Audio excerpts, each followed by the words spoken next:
లో మంచి వర్షాలు కురవడం వల్ల కృష్ణా గోదావరి నదులలో నీళ్లు గతం కంటే ముందుగానే వచ్చాయి. ఈసారి జనరల్గా ఎప్పుడైనా జూలై ఆగస్ట్ నెలలో రావాల్సినటువంటి నీళ్లు ఈసారి మే నెలాఖరులోనే కృష్ణాలో వరద వచ్చింది. గోదావరిలో కూడా మంచి వరద వస్తూ ఉంది.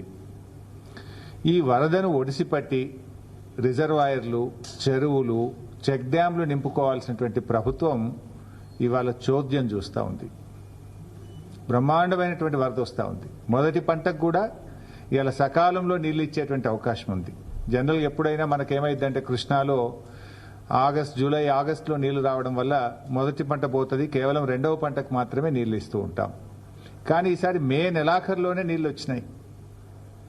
ఇవాళ మొదటి పంటకు రెండవ పంటకు కాలం కాకపోయినా, వర్షాలు పడకపోయినా, ఎగువ రాష్ట్రాల్లో కురిసిన వర్షాల వల్ల కృష్ణా గోదావరిలో వస్తున్నటువంటి వరద నీళ్లను ఒడిసి పట్టుకుంటే రెండు పంటలకు నీళ్లు ఇచ్చేటువంటి అవకాశం ఉంది. ఎక్కడికక్కడ మోటార్లు ఆన్ చేసి రిజర్వాయర్లు, చెరువులు, చెక్ డ్యాంలు నింపుకోవాల్సినటువంటి అవకాశం ఉంటే ఈ ప్రభుత్వం ఏమో స్విచ్ ఆఫ్ మోడ్లో ఉంది. మోటార్లు ఆన్ చేసి నీళ్లు నింపాల్సిన ప్రభుత్వం దాని ఆచరణ, దాని పనితీరు స్విచ్ ఆఫ్ మోడ్లో ఉన్నట్టు కనబడతా ఉంది మాకు. ఎందుకంటే ఇలా ముఖ్యమంత్రి అయినా, మంత్రులైనా బీఆర్ఎస్ మీద బురద జల్లడంలో పోటీ పడతా ఉన్నారు. మా మీద నీలాపనిలో బిజీగా కనబడతా ఉన్నారు తప్ప ఈ వరద నీటిని ఎత్తిపోసుకునే విషయంలో వీళ్ళకి కనీస శ్రద్ధ గాని, పట్టింపు గాని లేకపోయింది. కరువును పారదోలేటువంటి కాళేశ్వరం ప్రాజెక్టును ఇవాళ కాంగ్రెస్ పార్టీ కేసీఆర్ మీద కక్షతోనో, కడుపు మంటతోనో ఇవాళ కాదనుకుంటా ఉంది. అంటే ఇలా ఒక బీఆర్ఎస్ పార్టీ మీద కోపం ఉంటే మా మీద కక్ష సాధించండి, నో ప్రాబ్లం. కానీ రైతులేం తప్పు చేశారు, రైతులకు ఎందుకు శిక్ష వేస్తున్నారని ఇవాళ బీఆర్ఎస్ పార్టీ ప్రశ్నిస్తూ ఉంది. నీళ్ల విలువ తెలిసిన వాళ్ళు ముఖ్యమంత్రిగా ఉంటే, నీళ్ల విలువ తెలిసిన వారు నాయకుడిగా ఉంటే ఆ నీళ్లు మలుపుకునే ప్రతి అవకాశాన్ని కూడా ఉపయోగించుకుంటారు. దురదృష్టవశాత్తు నీళ్లపై పట్టింపు లేని, నీళ్ల విలువ తెలియని నాయకులు నేడు పాలకులుగా ఉండడం వల్ల ఇవాళ తెలంగాణకు ఇబ్బందులు వస్తూ ఉన్నాయి. గతంలో కేసీఆర్ గారు ముఖ్యమంత్రిగా ఉన్నప్పుడు ప్రతిరోజు ఉదయం లేవగానే తన దినచర్య ఏ నదిలో ఎన్ని నీళ్లు వస్తున్నాయి అని చూసి అటు ఇంజనీర్లను, ఇటు మంత్రులను, శాసనసభ్యులను అలర్ట్ చేసేవాళ్లు. జూరాలలో కొద్దిగా వరద వచ్చిందంటే నిరంజన్ రెడ్డి గారికి, మంత్రి గారికి, లేదా ఆ జిల్లా శాసనసభ్యులకు, అదేవిధంగా ఇంజనీర్లకు ఫోన్ చేసి వెంటనే మోటార్ లాంచ్ చేయండి, నెట్టంపాటు చేయండి, కల్వకుర్తి చేయండి, భీమా చేయండి, కోయిల్ సాగర్ చేయండి, నీళ్లు నింపండి అని చుక్క చుక్కను ఒడిసి పట్టడానికి ఆరాటపడేవారు కేసీఆర్ గారు. కానీ నేటి ప్రభుత్వం వరద వచ్చి నెల రోజులు దాటింది, కానీ ఇప్పటికీ మోటార్ లాంచ్ చేయలేదు. అంటే వీళ్ళకి ఎంత నిర్లక్ష్యం. అంటే వరద నీళ్లను ఎత్తిపోసుకోకపోతుంటే, కళ్ల ముందు నీళ్లు పోతుంటే పట్టించుకోకపోతే ఇది నేరపూరిత నిర్లక్ష్యం అవుతుంది, క్రిమినల్ నెగ్లిజెన్స్. అంటే మీరు రాష్ట్ర ప్రయోజనాలు బట్టవు, రైతు ప్రయోజనాలు బట్టవు, కేవలం రాజకీయాలేనా? పొద్దున్న లేస్తే బీఆర్ఎస్ మీదనో, కేసీఆర్ గారి మీదనో నీలాప నిందలు వేయడమే మీ డ్యూటీయా? ప్రభుత్వం దేనికోసం ఉన్నది? ప్రజల అవసరాలను, ఈ రాష్ట్ర అవసరాలను మీరు ఒడిసిపట్టుకునే బాధ్యత మీకు లేదా? కళ్ల ముందు నీళ్లు కనబడుతుంటే మీలో చలనం ఎందుకు లేదు అని చెప్పి ఈరోజు మేము ప్రశ్నిస్తా ఉన్నాం. ఇవాళ మేడిగడ్డ బ్యారేజీ మొత్తం గేట్లు తెరిచి ఉన్నా కన్నేపల్లి పంప్ హౌస్ నుంచి మోటార్లు ఆన్ చేసి నీళ్లు తీసుకునే అవకాశం ఉంది. మీరు మేడిగడ్డలో 2 పిల్లర్లు గుంగినాయని మొత్తం గేట్లు ఓపెన్ పెట్టిండ్రు. మేడిగడ్డ బ్యారేజ్ అన్ని గేట్లు ఓపెన్ ఉన్నా కూడా కన్నేపల్లి పంప్ హౌస్ నుంచి నీళ్లు తీసుకునే అవకాశం ఉంది. ఇది మేం చెప్తున్న మాట కాదు, స్వయంగా ఇంజనీర్లు కూడా చెప్తా ఉన్నారు. అయినా ఈ ప్రభుత్వం కావాలనే ఇవాళ మోటార్లు ఆన్ చేయకుండా రైతులను గోసపుచ్చుకుంటా ఉన్నారు.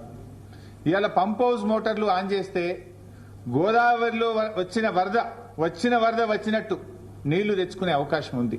కన్నేపల్లి పంప్ హౌస్ ఆన్ చేస్తే రోజుకు 2 టీఎంసీల నీళ్లను తెచ్చుకునేటువంటి అవకాశం ఉంది. ముఖ్యంగా కేసీఆర్ గారు చాలా ముందు చూపుతోని నది లేనటువంటి చోట ఇటు మిడ్మానేర్ నుంచి అన్నపూర్ణ, రంగనాయక్ సాగర్, మల్లన్న సాగర్, కొండపోచమ్మ సాగర్, బస్వాపూర్ దాదాపు 141 టీఎంసీల సామర్థ్యం కలిగిన రిజర్వాయర్లను కేసీఆర్ గారు బీఆర్ఎస్ ప్రభుత్వం నిర్మించి రెడీగా పెట్టింది. పంప్ హౌజ్లున్నాయి, సబ్ స్టేషన్లున్నాయి, రిజర్వాయర్లున్నాయి. నీళ్లు ఎత్తుకోవడానికి వచ్చి నీకు ఇబ్బంది ఏంది? ఈ రిజర్వాయర్లలో మీరు నిండా నీళ్లు నింపి పెట్టుకుంటే కొన్ని లక్షలాది ఎకరాల్లో 2 పంటలు పండే అవకాశం ఉంటుంది. అటు సాగునీటికి ఇటు త్రాగునీటికి ఢోకా లేకుండా ఉంటుంది. హైదరాబాద్ గాని, జిల్లాల్లో ప్రజల త్రాగునీరు గాని, పారిశ్రామిక అవసరాలు గాని, రైతులకు వ్యవసాయ అవసరాలకు అన్నిటికీ కూడా డోకా లేకుండా బ్రహ్మాండంగా ఈ రిజర్వాయర్లని నింపొచ్చు, రైతులకు నీళ్లు ఇవ్వచ్చు. ఎందుకు మీరు ఈ నిర్లక్ష్యం చేస్తా ఉన్నారు? ఇలా నీళ్లున్నాయి, పంపులు మోటార్లున్నాయి, రిజర్వాయర్లున్నాయి, కరెంటు అందుబాటులో ఉంది. మరి ఆలస్యం దేనికి? ఎందుకు నిర్లక్ష్యం చేస్తున్నారు? ఇవాళ మేడిగడ్డ దగ్గర నేను ఈరోజు ఉదయం కూడా చూశాను, మీరు కూడా చూడొచ్చు, ఆన్లైన్లో ఎవరు చూసినా కూడా చాలా స్పష్టంగా కనబడుతుంది. ఇంట్లో ఈరోజు మేడిగడ్డ దగ్గర చూస్తే ఈ నిమిషానికి 73,600 క్యూసెక్కుల నీళ్లు మేడిగడ్డ దగ్గర ప్రవహిస్తున్నాయి. ఇప్పుడు ఆన్ ది స్పాట్ ఈ సెకండ్లో మేడిగడ్డ బ్యారేజ్ దగ్గర మీరు చూస్తే 73,600 క్యూసెక్కుల నీళ్లు ఈ సెకండ్లో పోతా ఉన్నాయి. అంటే 73,600 క్యూసెక్కుల నీటి ప్రవాహం ఇవాళ మేడిగడ్డ దగ్గర ఉన్నది. సో మన కన్నెపల్లి పంప్ హౌస్, మేడిగడ్డ నుంచి నీళ్లు తీసుకునే పంప్ హౌస్ పేరు కన్నెపల్లి పంప్ హౌస్. ఈ కన్నెపల్లి పంప్ హౌస్ యొక్క minimum draw down level MDDL 93.5 మీటర్లు. గోదావరి నదిలో ఇప్పుడు 73,000 క్యూసెక్ల నీళ్లు పోతున్నాయంటే నది యొక్క లెవెల్ ఈ నిమిషానికి 96 మీటర్లు. మన MDDL ఎంత? 93.5. ఇప్పుడు 73,600 క్యూసెక్ల నీళ్లు పోతే నది యొక్క లెవెల్ 96 మీటర్ల ఎత్తున ఉంటుంది. 2.5 మీటర్లు కావలసిన దానికంటే ఎక్కువ ఎత్తులో నది ప్రవహిస్తా ఉంది. జస్ట్ మోటార్లు ఆన్ చేయడమే ఆలస్యం. Is it not criminal negligence? స్పష్టంగా నీళ్లు తీసుకునే అవకాశం ఉండి కూడా ఎందుకు నిర్లక్ష్యం చేస్తా ఉన్నారు? రోజుకు 2 టీఎంసీల నీళ్లు తీసుకోవచ్చు. ఈవెన్ ఆ నదిలో 5,000 క్యూసెక్కులుంటే కూడా ఒక మోటార్ నడుస్తుంది. మనకు రోజుకు 2 టీఎంసీలు తీసుకోవాలంటే 11 మోటార్లు కన్నేపల్లిలో మనం స్టార్ట్ చేస్తే రోజుకు 2 టీఎంసీలు తీసుకోవచ్చు. ఆన్ అండ్ యావరేజ్ ఒక్కొక్క మోటారు 2,100 క్యూసెక్కుల నీళ్లను ఒక మోటార్ ఎత్తిపోస్తుంది. అంటే మనము 5,000 క్యూసెక్కుల ప్రవాహం ఉంటే కూడా ఒక మోటార్ ఆన్ చేయొచ్చు. అంటే మేడిగడ్డ బ్యారేజ్తో సంబంధం లేకుండా మేడిగడ్డ బ్యారేజ్ అన్ని గేట్లు ఎత్తి ఉండంగా కూడా ఇప్పుడు రోజుకు 2 టీఎంసీల నీళ్లు తీసుకునే అవకాశం ఉంది. నది యొక్క ఎత్తు ఇప్పుడు ప్రవహిస్తున్నది 96 మీటర్లు. ఈ రోజు మనకు కావాల్సింది 93.5. అవసరం ఉన్న దానికంటే 2.5 మీటర్ల ఎత్తులో నది ప్రవహిస్తా ఉంది. నీళ్లు తీసుకోవడానికి ఎందుకు ఆలస్యం? ఇప్పుడు ఒకవైపు మీరే చెప్పారు అన్నారం సుందిల్ల బ్యారేజ్ సేఫ్ అని ఉత్తమ్ కుమార్ రెడ్డి గారు అసెంబ్లీలో చెప్పిన సమాధానం ఇది. Annaram barrage, Sundilla barrage perfect ఉంది, ఇబ్బంది లేదు అని అసెంబ్లీలో ఇది ఉత్తమ్ కుమార్ రెడ్డి గారు చెప్పిన సమాధానం. మరి Annaram safe, Sundilla safe, Kannepalli pump house perfect ఉన్నది, నదిలో నీళ్లున్నాయి, మోటార్ ఒత్తితే లక్షల ఎకరాల్లో పంట పండుతుంది కదా. ఎందుకు ఈ నిర్లక్ష్యం? బటన్ ఒత్తితే నీళ్ళు వచ్చే అవకాశం ఉండంగా ఎందుకు ఈ నిర్లక్ష్యం చేస్తా ఉన్నారు? కట్టుకొత్తితే నీళ్ళు వస్తాయి, అంత తయారున్నది, కట్ నీళ్లు పెట్టిపోయి ఇంత స్పష్టంగా ఉండంగా ఎందుకు మీరు ఈ నిర్లక్ష్యం చేస్తా ఉన్నారు? అంటే బీఆర్ఎస్ మీద కోపంతోనో కేసీఆర్ గారి మీద కోపం ఉంటే సరే, మా మీద కేసులు ఇప్పటికి చాలా పెట్టుండ్రు, ఏం ప్రాబ్లం లేదు. ఎన్ని కేసులైనా ఈ రాష్ట్ర ప్రజల కోసం మేము ఫేస్ చేయడానికి సిద్ధంగా ఉన్నాం. కానీ రైతులకు ఎందుకు శిక్ష వేస్తున్నారు, రాష్ట్రానికి ఎందుకు నష్టం చేస్తున్నారు అని మేము అడుగుతా ఉన్నాం. ఈరోజు ఇవాళ ఈ పరిస్థితి ఏంది రాష్ట్రంలో? మా ప్రశాంత్ అన్న ఉన్నారు ఇక్కడ, అన్నకు రైతులు ఫోన్ చేస్తున్నారు. నిన్న మేము అడుంటే లక్ష్మీ పంప్ హౌస్ ఆన్ చేయండి, మాకు నీళ్లకు ఇబ్బంది అవుతుంది అని ఇలా బాల్కొండ కాన్స్టిట్యున్సీ రైతులు అడుగుతా ఉన్నారు. ఎస్ఆర్ఎస్పీలో 17-18 టీఎంసీల నీళ్లు లేవు. ఇప్పుడు అదేవిధంగా మన ఫ్లడ్ ఫ్లో కెనాల్ దాంట్లో చుక్క నీళ్లు లేవు. ఇలా ఎస్ఆర్ఎస్పీ ఆయకట్టు దాదాపు మనకు 14 లక్షల ఎకరాలు, ఫ్లడ్ ఫ్లోలో నింపితే ఈ లక్ష్మీ కెనాలు ఇవన్నీ కలిపితే అదో 1,00,000 2,00,000 ఎకరాలు తీసుకోవచ్చు. అదేవిధంగా మిడ్మానేర్ కింద దాని ఆయకట్టు ఉంది, అదో 1,00,000 ఎకరాలు మనం మిడ్మానేర్ కింద రెడీగా ఉంది, అది తీసుకునేటువంటి అవకాశం ఉంది. కాళేశ్వరం ఓన్ ఆయకట్టు ఉంది, ఓ 2,00,000 ఎకరాల దాకా రెడీగా, అది తీసుకునేటువంటి అవకాశం ఉంది. అసలు ఇన్ని అవకాశాలు అంటే ఒక జిల్లా 2 జిల్లాలు కాదు. ఇలా మీరు మోటార్లు ఆన్ చేస్తే 15 జిల్లాలకు మేలు జరుగుతుంది. ఇలా ఉత్తమ్ కుమార్ రెడ్డి నియోజకవర్గం కోదాడ దాకా కూడా ఎస్ఆర్ఎస్పీ స్టేజ్ 2 నీళ్లు తీసుకుపోవచ్చు. మొదటి పంటకు సూర్యాపేట, తుంగతుర్తి, కోదాడలో కూడా నీళ్లు ఇచ్చే అవకాశం ఉంది. ఉమ్మడి వరంగల్ జిల్లా, ఉమ్మడి కరీంనగర్, ఉమ్మడి నిజామాబాద్, ఉమ్మడి మెదక్ జిల్లాకు నీళ్లు ఇచ్చే అవకాశం ఉంది. 14-15 జిల్లాలకు నీళ్లు ఇచ్చే అవకాశం ఉంది. 20-25 లక్షల ఎకరాలకు నీళ్లు ఇచ్చే అవకాశం ఉంది. ఇంత స్పష్టమైన అవకాశం ఉంటే ఎందుకు నిర్లక్ష్యం చేస్తున్నారో ఒక్కసారి మీరు ఆలోచించాల్సినటువంటి అవసరం ఉంది. ఏంది is it not criminal negligence? ఎంత అన్యాయం ఎందుకు చేస్తున్నారు మీరు? ఇలా ఎస్ఆర్ఎస్పీ కింద రైతులు నాట్లేయాలన్నా వద్దా అర్థమైతలేదు. ఇలా కాళేశ్వరం కింద రైతులు, నా నియోజకవర్గం సిద్దిపేట ఉంది, 1,00,000 ఎకరాలు బారుతుంది, నాట్లు నార్మల్ పొయ్యాలన్నా వద్దా నాకు ఫోన్ చేస్తున్నారు రైతులు, రోజు అడుగుతా ఉన్నారు నన్ను. ఇట్లా ఎన్నో జిల్లాలు, అది యాదాద్రి భువనగిరి జిల్లా కావచ్చు, ఇటు మెదక్ జిల్లా కావచ్చు, ఇటు సిద్దిపేట జిల్లా కావచ్చు, మహబూబాద్ కావచ్చు, సూర్యాపేట కావచ్చు, భువనగిరి జిల్లా కావచ్చు, నిజామాబాద్ జిల్లా కావచ్చు, నిర్మల్ జిల్లా కావచ్చు, ఉమ్మడి కరీంనగర్ జిల్లా కావచ్చు. ఎందుకు ఇన్ని జిల్లాలకు అన్యాయం చేస్తారు? కట్నీల్లోలే పెట్టిన పొయ్యోలే కాళేశ్వరం తయారున్నది. మేడిగడ్డతో సంబంధం లేకుండా మోటార్లు ఆన్ చేసి రోజుకు 2 టీఎంసీల నీళ్లు తీసుకునే అవకాశం స్పష్టంగా ఉండంగా కూడా ఎందుకు మోటార్లు ఆన్ చేయడం లేదు? దయచేసి ఆలోచన చేయాలని చెప్పి మేము ప్రభుత్వాన్ని కోరుతా ఉన్నాం. ఇవాళ మాదొకటే డిమాండ్, సూటిగా ప్రభుత్వాన్ని అడుగుతా ఉన్నాం. వెంటనే కాళేశ్వరం మోటార్లు ఆన్ చేయండి, రిజర్వాయర్లు నింపండి, రైతాంగానికి మొదటి పంటకు నీళ్లు ఇవ్వండి. స్పష్టంగా అడుగుతున్నాం మేము. ఆలస్యం చేస్తే ఊరుకోం. ఇవాళ నీళ్లు కళ్ళ ముందు ఉన్నాయి, మోటార్లు రెడీ ఉన్నాయి, కరెంటు ఉన్నది, రిజర్వాయర్లు ఉన్నవి. తక్షణమే మోటార్లు ఆన్ చేయండి, రైతాంగానికి నీళ్లు ఇవ్వండి.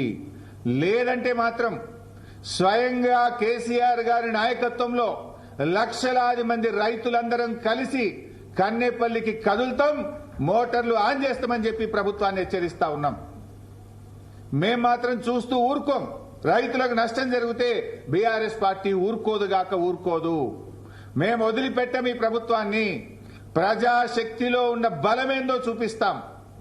మొత్తం 20 జిల్లాల రైతాంగం లక్షలాదిగా కదులుతాం, మోటార్లు ఆన్ చేసి రైతాంగానికి నీళ్లు ఇచ్చి చూపిస్తాం. బిడ్డ అవకాశం మరి మీరు ఇస్తారా, మరి ప్రజలతో మమ్మల్ని కదలమంటారా, మీరే తేల్చుకోవాల్సిన అవసరం ఉంది. ఇది అన్యాయం. ఇది ఇలా లక్షల ఎకరాల్లో రైతులు మొలకెత్తిన విత్తనాలు ఎండిపోతా ఉన్నాయి, నారుమల్లు ముదిరిపోతా ఉన్నాయి, రైతులు ఆందోళనలో ఉన్నారు. కానీ మీరు మాత్రం నిమ్మకు నీరెత్తినట్లుగా ప్రవర్తిస్తా ఉన్నారు. ఈరోజు ఇంకోటి, కాళేశ్వరం అంటే 100 భాగాలు, 100 భాగాల్లో మేడిగడ్డ ఒక భాగం. ఆ మేడిగడ్డలో 85 పిల్లర్లలో 2 పిల్లర్లు మాత్రమే కుంగినాయి. నేను గతంలో కూడా చెప్పాను, కాళేశ్వరం అంటే 19 రిజర్వాయర్లు, 21 పంప్ హౌజులు, 16 సబ్స్టేషన్లు, 203 కిలోమీటర్ల టనలు, 1531 కిలోమీటర్ల గ్రావిటీ కెనాల్, 98 కిలోమీటర్ల ప్రెషర్ మెయిన్స్, ఇన్ని ఉన్నాయి కాళేశ్వరంలో. 3 బ్యారేజీలు, అందులో ఒక బ్యారేజ్ మేడిగడ్డ. ఆ బ్యారేజీలో 85 పియర్స్ లో కుంగినాయి 2 పియర్లు. దాన్ని మరమ్మతు చేయమంటే మీన వేషాలు లెక్క పెడతా ఉన్నారు. 19 నెలలు అయిపోయింది. ఇప్పుడు మనం డాక్టర్ దగ్గర పోతాం, ఏదో చెయ్యి నొప్పో ఉంది నాకు, డాక్టర్ దగ్గర పోతే నీకు చెయ్యి నొప్పి ఉన్నదని వెంటనే చూసి దానికి ఏం మందులు కావాలో డాక్టర్ ఇస్తాడు. కానీ కాంగ్రెస్ ప్రభుత్వం తీరెట్లుందంటే నీకు చెయ్యి నొప్పి ఉన్నది, నీ కాలు ఖరాబ్ కావాలి, నీ చెయ్యి ఖరాబ్ కావాలి, నీ నడుము ఖరాబ్ కావాలి, నీ తలకాయ ఖరాబ్ కావాలి, నీ శరీరంలోని అవయవాలన్నీ ఖరాబ్ అయినాక గప్పు ట్రీట్మెంట్ చేస్తా అన్నట్టు ఉన్నది కాంగ్రెస్ వాళ్ళ తీరు. కుంగినే 2 పిల్లర్లు, మొత్తం కొట్టకపోతే బాగుండు, అన్ని ఖరాబ్ అయితే బాగుండు, మొత్తం పోయినాక రిపేర్ చేస్తాం అన్నట్టుగా ఇవాళ కాంగ్రెస్ ప్రభుత్వ తీరు ఉన్నది. అందువల్ల మేము ప్రభుత్వాన్ని కోరేది ఒక్కటే, మేడిగడ్డకు ఒకవైపు రిపేర్లు చేపట్టండి, మరొక వైపు మేడిగడ్డతో సంబంధం లేకుండా ఉన్న అవకాశాన్ని సద్వినియోగం చేసుకొని కన్నెపల్లి ద్వారా నీళ్లు ఎత్తిపోసి రాష్ట్ర రైతుల ప్రయోజనాలు కాపాడండి. ఇలా మీరు రాజకీయం చేస్తున్నారు. ఎన్డీఎస్ఏ అని ఓ చిల్లర రాజకీయాన్ని పాల్పడుతున్నారు. ఎన్డీఎస్ఏ దేశం మొత్తం ఉంటుందా, ఒక కాళేశ్వరంకే ఉంటుందా? ఇదే గోదావరి నది మీద కిందికి పోతే పోలవరం కొట్టుకపోయింది, పోలవరం డయాఫ్రేమ్ వాల్ కొట్టుకపోయింది, పోలవరం గైడ్ వాల్ కొట్టుకపోయింది, 2000 కోట్ల రూపాయల నష్టం జరిగింది. మరి ఎందుకో ఎన్డీఎస్ఏ పోదు? ఎన్డీఎస్ఏ కాళేశ్వరంకి వచ్చింది గోదావరి మీద, 2 పియర్లు గుంగితే వచ్చింది. ఆడ 2000 కోట్ల రూపాయల డయాఫ్రేమ్ వాల్ కొట్టుకపోయి గైడ్ వాల్ కొట్టుకపోతే 5 ఏళ్లైనా ఎన్డీఎస్ఏ ఎందుకు పోదు? ఇక్కడనేమో 5 రోజుల్లో వస్తారు, 5 రోజులే ఇక్కడ వస్తారు. 5 ఏళ్లైనా పోలవరంలో ఎన్డీఎస్ఏ పోదు. 5 నెలలైనా ఎస్ఎల్బీసీ టనల్ కుప్పకూలితే ఎన్డీఎస్ఏ రాదు. కిషన్ రెడ్డి పంపడు, ఎన్డీఎస్ఏ రాదు. ఎందుకు రాదు? కిషన్ రెడ్డి, రేవంత్ రెడ్డి, కాంగ్రెస్ బీజేపీల మధ్య ఢిల్లీలోనేమో కొట్లాడతారు, గల్లీలోనేమో అలాయి బలాయి చేసుకుంటారు. వీళ్ళు ఈ రాష్ట్రంలో ఇద్దరు కలిసిపోయింది. కలవకపోతే ఎస్ఎల్బీసీ టనల్ కుప్పగూలి ప్రాజెక్టు భవిష్యత్తు ప్రశ్నార్థకమైతే ఎందుకు ఎన్డీఎస్ఏ రాలేదు? నేను అడుగుతా ఉన్నా. ఇలా పోలవరంలో కూలిపోయింది, మరి అక్కడ ఎన్డీఎస్ఏ పోలే. ప్రత్యామ్నాయ డిజైన్లు చేసిండ్రు, రిపేర్ స్టార్ట్ చేసిండ్రు. ఇప్పుడు కొత్త డయాఫ్రేమ్ వాళ్ళు కట్టనే ఉన్నారు. మరి ఆడ కట్టినప్పుడు ఈడెందుకు కట్టరు? ఈడ ఎన్డీఎస్ఏ పేరు మీద ఎందుకు కాలయాపన చేస్తున్నారు? అంటే పోలవరంకో నీతి, కాళేశ్వరంకో నీత, కాళేశ్వరంకో నీతి, ఎస్ఎల్బీసీ టనల్కు ఇంకొక నీత.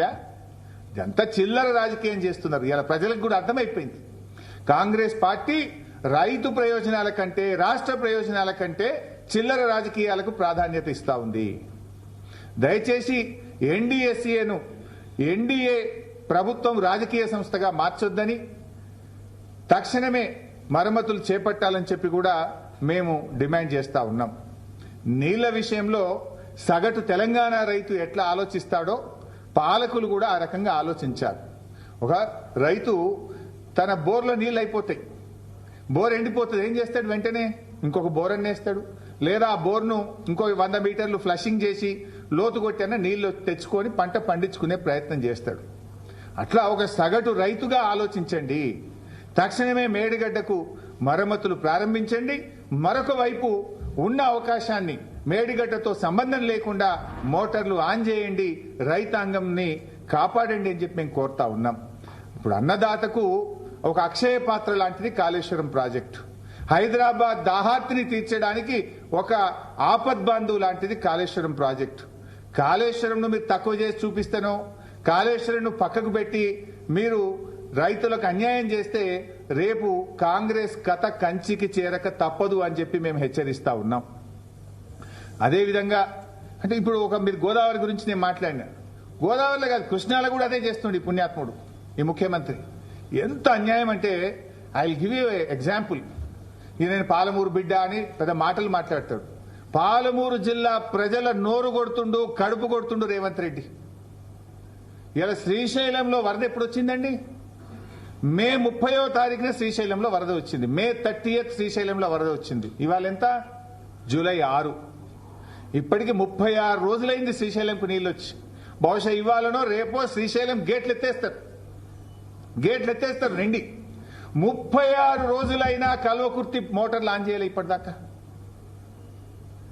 30 ఏళ్లు కల్వకుర్తి ప్రాజెక్టును నాటి తెలుగుదేశం కాంగ్రెస్ ప్రభుత్వాలు పట్టించుకోకపోతే కేసీఆర్ గారు 3,10,000 ఎకరాలకు కల్వకుర్తిలో నీళ్లు ఇచ్చారు. 3,10,000 ఎకరాలకు నీళ్లు ఇచ్చారు.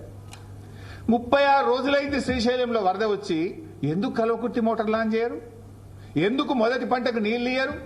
అంటే చంద్రబాబు నాయుడుకు మళ్ళా పోయిన సంవత్సరం లెక్క నీళ్లు వదిలిపెడతావా? పోయినసారి ఏం చేసింది రేవంత్ రెడ్డి?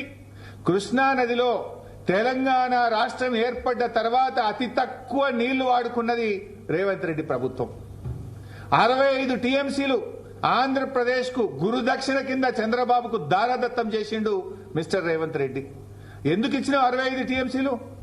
34% మనకు వాటా తాత్కాలిక ఒప్పందం ప్రకారంగా ఉన్నది. ఆ 34 కూడా వాడుకునే తెలివి లేదా నీకు? 28% ఎందుకు వాడినావు? 10 ఏళ్ల బీఆర్ఎస్ హయాంలో ఏ రోజు కూడా మేము రేవంత్ రెడ్డి ప్రభుత్వం వాడినంత తక్కువ నీళ్లు వాడలేదు. రేవంత్ రెడ్డి చాతగాంతనం వల్ల, ఈ ప్రభుత్వ నేరపూరిత నిర్లక్ష్యం వల్ల తెలంగాణలో పాలమూరు జిల్లాలో క్రాప్ హాలిడే ప్రకటించి కిందికి 65 టీఎంసీల నీళ్లు అదనంగా ఆంధ్రప్రదేశ్కి ఇచ్చి గురుదక్షిణ చెల్లించుకున్నాడు రేవంత్ రెడ్డి. పోయిన సంవత్సరం అట్లా చేసినావు. ఇప్పటికైనా బుద్ధి కస్తవేమో, సోయి కస్తవేమో, తెలివి కస్తవేమో, కనీసం ఈ సంవత్సరం అన్నా నీళ్లు వాడతావేమో అంటే ఇలా శ్రీశైలంకు వరద వచ్చి 36 రోజులైనా కూడా కలోకుర్తి మోటార్లు ఎందుకు ఆన్ చేయలేదు? పాలమూరు జిల్లా ఎమ్మెల్యేలు ఏం చేస్తున్నట్టు నాకు అర్థమైతలేదు. కాంగ్రెస్ ఎమ్మెల్యేలు ఇలా పాలమూరు కింద మనకు 2-3 చిన్న చిన్న రిజర్వాయర్లే గట్లే. మీరు ఆ బుడ్డ రిజర్వాయర్లు ఉన్నాయి, చెరువులు ఉన్నాయి, అవన్నీ నింపుకొని మొదటి పంటకు నీళ్లు ఇవ్వచ్చు కదా.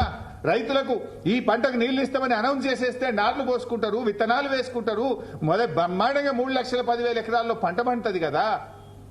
Why are you not switching on the motors? ఎందుకు గుడ్లప్పగిచ్చి చూస్తున్నారు? ఏం వరద కనబట్టలేదా మీ కళ్ళకు? గేట్లెత్తి ఇప్పుడు మళ్ళీ నీళ్ళు ఎడిపోతాయి, పులిచింతలా ఆంధ్రాకి పోతాయి, మళ్ళా కిందికి వదిలేనా నీ పనిగా? నీళ్ళు తీసుకునే తెలివి లేదా నీకు? ఎందుకు మహబూబ్ నగర్ జిల్లాకు అన్యాయం చేస్తున్నావు? పాలమూరు బిడ్డ నరకుడు కాదు కదా. ఏది నీ చేతలు? Why are you not lifting the water? ఇవాళ కేసీఆర్ గారు 10 లక్షల ఎకరాల మాగానిగా పాలమూరు జిల్లాను మార్చిండ్రు. కల్వకుర్తి, నెట్టంపాడు, భీమా, కోయిల్ సాగర్, అదేవిధంగా జూరాల పూర్తి కెనాల్ మోడర్నైజేషన్, అదేవిధంగా మిషన్ కాకతీయ ద్వారా చెరువులు బాగా చేయడం, పెద్ద ఎత్తున చెక్ డ్యాములు కట్టి 10,50,000 ఎకరాలకు సాగునీరు అందించింది బీఆర్ఎస్ ప్రభుత్వం. మరో 8 లక్షల కోసం పాలమూరు ఎత్తిపోతల పథకాన్ని 80% పూర్తి చేసి రెడీగా పెట్టింది బీఆర్ఎస్ ప్రభుత్వం. నువ్వు మంచిగా ఆయకట్టు ఉన్నది, మోటార్లు ఉన్నాయి, అన్ని ఉన్నాయి, ఆన్ చేసి నీళ్లు తీసుకోవడానికి ఏమి ఇబ్బంది వచ్చింది నీకు? కింద ఒక రోజు 2 రోజులు అంటే నేను అర్థం చేసుకుంటాం. 36 రోజులేంది? మే 30వ తారీఖు నాడు నీళ్లు వస్తాయి శ్రీశైలంలకు. ఇవాళ జూలై 6వ తారీఖు. ఈ రోజు వరకు ఎందుకు మోటార్లు ఆన్ చేయలేను? మీరు వెంటనే కల్వకుర్తి మోటార్లు ఆన్ చేయకపోతే మా మహబూబ్ నగర్ జిల్లా బీఆర్ఎస్ నాయకత్వం రైతాంగాన్ని కలుపుకొని పెద్ద ఎత్తున కల్వకుర్తి దగ్గరికి వెళ్తాం. బీఆర్ఎస్ పార్టీ మోటార్లు ఆన్ చేస్తుంది, జాగ్రత్త. వెంటనే ఆన్ చేస్తారా?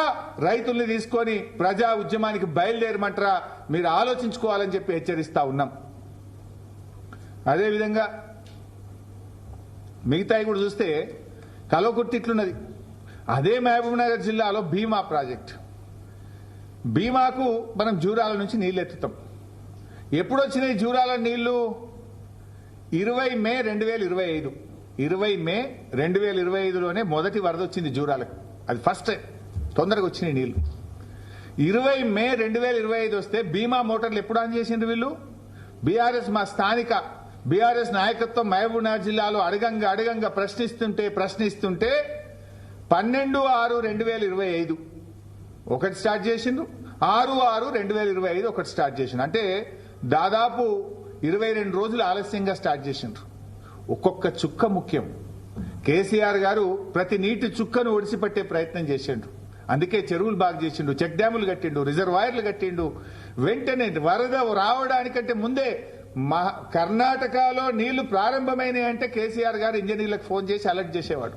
ఇంకా రేపు పొద్దున జూరాలకు నీళ్లు తగులుతాయి, జూరాలకు రేపు నీళ్లు వస్తాయి అంటే ఇయాలనే అలర్ట్ ఉండేది బీఆర్ఎస్ ప్రభుత్వం. కానీ నీళ్లొచ్చి గేట్లెత్తి కిందికి పోతున్నా, నెలలు గడుస్తున్నా, రోజులు గడుస్తున్నా ఈ ప్రభుత్వానికి నిమ్మకు నీరెత్తినట్లుగా ఉన్నది. ఇది చాలా బాధకరం ఈరోజు. అట్లే భీమాలో కూడా మీరు చూస్తే ఇందాక నేను చెప్పినట్టు 20 రోజులు ఆలస్యంగా మోటార్లు స్టార్ట్ చేసిండ్రు. కోయిల్ సాగర్ లో కూడా దాదాపు 15 రోజులు ఆలస్యంగా స్టార్ట్ చేసిండ్రు. జూరాల లెఫ్ట్ మెయిన్ కెనాల్, దానికి గ్రావిటీ ద్వారా పారేది, మోటార్ కూడా లేదు దానికి. జూరాల లెఫ్ట్ మెయిన్ కెనాల్ కు 22 జూన్ నాడు నీళ్లు వదిలిండ్రు. మే 20 నాడు నీళ్లు వస్తే జూన్ 22 నాడు జూరాల లెఫ్ట్ కెనాల్ కు గేట్లు లావట్టిండ్రు. అంటే దాదాపు 28 రోజులు ఆలస్యం చేసిండ్రు. ఎందుకు ఈ నిర్లక్ష్యం? గేట్లెత్తి చెరువులు నింపుకొని రైతాంగానికి నీళ్లు ఇస్తే నార్మల్ పోసుకోరా? 28 రోజులు ఎవడన్నా గేట్లెత్తి వచ్చిన నీళ్లను వాడుకొని తెలివి తక్కువ దద్దమ్మ ప్రభుత్వం కాదా ఈ ప్రభుత్వం? ఈ రకంగా ఇట్లా చేస్తా ఉన్నారు. అంటే కృష్ణ నీళ్లను ఆంధ్రాకు వదిలిపెట్టడమే ఈ ప్రభుత్వం యొక్క లక్ష్యం లెక్క కనబడతా ఉంది నాకు. నాకైతే వేరే రీజనే కనబడతలేదు. ఒకటి గేట్ ఎత్తితే నీళ్లు వారేది ఉండగా గేట్ ఎత్తవు, కట్టుకొత్తే నీళ్లు నిండేది ఉండగా కట్టుకొత్తవు. What is your problem? ఏంది ఆ చీకటి ఒప్పందం? ఏంది ఆంధ్రప్రదేశ్తోనో చంద్రబాబుతోనో? ఎందుకు నీళ్లు కిందికి వదిలి? పోయినసారి 65 టీఎంసీలు ఎక్కువ వదిలినావు, ఈసారి కూడా నెల రోజులు దాటినా కలవకుర్తి మోటార్ లాంచ్ చేయవు. ఈ నెల 20 రోజులు 30 రోజులు ఇటు భీమాలో, అటు జూరాలలో, అటు కోయిల్ సాగర్ మోటార్ లాంచ్ చేయడంలో ఆలస్యం.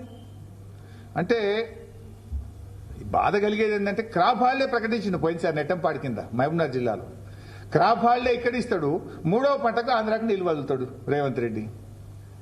అసలు నువ్వు తెలంగాణ ముఖ్యమంత్రివి కదా, నువ్వు 3వ పంటకు ఆంధ్రాకు నీళ్లు వదలడం మీద ఉన్న శ్రద్ధ మొదటి ఒక్క పంటకు నెట్టంపాడి కింద ఏవైతే నువ్వు ఈ సంవత్సరం కూడా అదే పని చేస్తున్నావు. పోయినసారి అంటే తెలిస్తే లోకైనా తప్పు చేసినావేమో, ఈసారి ఏమన్నా బుద్ధికి వస్తావేమో అంటే ఈసారి కూడా మళ్ళీ కిందికి వదులుతున్నావు. బీఆర్ఎస్ పార్టీ చూస్తూ ఊరుకోదు. డెఫినెట్ గా అటు మహబూబ్ నగర్ జిల్లాలో కూడా వెంటనే కలవకుర్తి మోటార్లు ఆన్ చేయండి, లేదంటే బీఆర్ఎస్ రైతు ఉద్యమాన్ని శ్రీకారం చుట్టి వేలాది మంది రైతులతో మరి కల్వకుర్తి ప్రాజెక్టుకు వెళ్లి రైతులే మోటార్లు ఆన్ చేసే పరిస్థితి వస్తుందని హెచ్చరిస్తా ఉన్నాం. చివరగా నేను చెప్పేది మళ్ళీ ఒకటే, మేడిగడ్డ బ్యారేజ్తో సంబంధం లేకుండా కన్నెపల్లి పంప్ హౌస్ ద్వారా నీళ్లు తీసుకునే అవకాశం ఉంది. ఉత్తర తెలంగాణలో వర్షాభావ పరిస్థితులు ఉన్నాయి. ఇదే పరిస్థితి కొనసాగితే సాగునీటితో పాటు త్రాగునీటికి కూడా ఇబ్బంది కలిగే అవకాశం ఉంటుంది. వెంటనే కన్నెపల్లి పంప్ హౌస్ మోటార్లు ఆన్ చేయండి. కాళేశ్వరం ప్రాజెక్టు కింద లక్షలాది ఎకరాలకు సాగునీరు అందించండి అని చెప్పి బీఆర్ఎస్ పార్టీ తరఫున డిమాండ్ చేస్తున్నాం. ఒకవేళ మీరు నిర్లక్ష్యం చేస్తే స్వయంగా కేసీఆర్ గారి నాయకత్వంలో అన్ని జిల్లాల నుంచి లక్షలాది మంది రైతులం కన్నేపల్లి కదులుతాం, మోటార్లు ఆన్ చేస్తాం. ఆ పరిస్థితి అంత తీవ్ర స్థితికి చేరకముందే కన్నులు తెరవండి, మోటార్లు ప్రారంభించండి, రైతాంగానికి నీళ్లు ఇవ్వండి అని ఈ ప్రభుత్వాన్ని హెచ్చరిస్తున్నాం. Thank you. So any moment ఈ వారం 10 రోజులు చూస్తాం బైసాబ్. ఈ వారం 10 రోజులు ఆన్ చేయకపోతే మాత్రం బీఆర్ఎస్ పార్టీ స్వయంగా, ఇది నేను చెప్తున్న మాట కాదు, ఈ రోజు నేను పెట్టిన ప్రెస్ మీట్ కూడా కేసీఆర్ గారి ఆదేశాలతోని ఆయన డైరెక్షన్ మేరకే నేను ఈ ప్రెస్ మీట్ పెడతా ఉన్నాను. కేసీఆర్ గారి ఆదేశాలతోనే నేను ఈ మాట మాట్లాడుతా ఉన్నాను. ఆయనే నాయకత్వం వహిస్తానని కూడా నిన్న కలిసినటువంటి శాసనసభ్యులతో బీఆర్ఎస్ నాయకులతో చెప్పారు. స్వయంగా తానే నాయకత్వం వహించి లక్షలాది మంది రైతులతో కదులుతాం. ఈ ప్రభుత్వానికి చెప్పండి, మంచి మాట కొద్ది ఇస్తే మంచిది, ఇవ్వకపోతే ఎంత దూరమైనా పోరాడతాం, ఈ రాష్ట్రం యొక్క రైతుల యొక్క ప్రయోజనాలు కాపాడతామని చెప్పి కేసీఆర్ గారు నిన్న చెప్పారు. వారి ఆ ఆజ్ఞ మేరకే ఈ రోజు నేను ఈ ప్రెస్ మీట్ పెట్టి ప్రభుత్వాన్ని హెచ్చరిస్తున్నాను.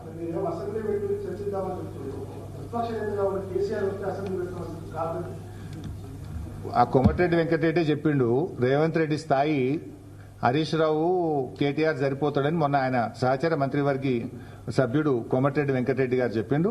ఏదైనా ఉంటే ఒకసారి వెంకటరెడ్డితో మాట్లాడుకోమని చెప్పండి. నాది కొంచెం డైల్యూట్ అవుతుంది బాస్. రైతు ఎట్లా ఆలోచిస్తాడో పాలకులు కూడా ఆ రకంగా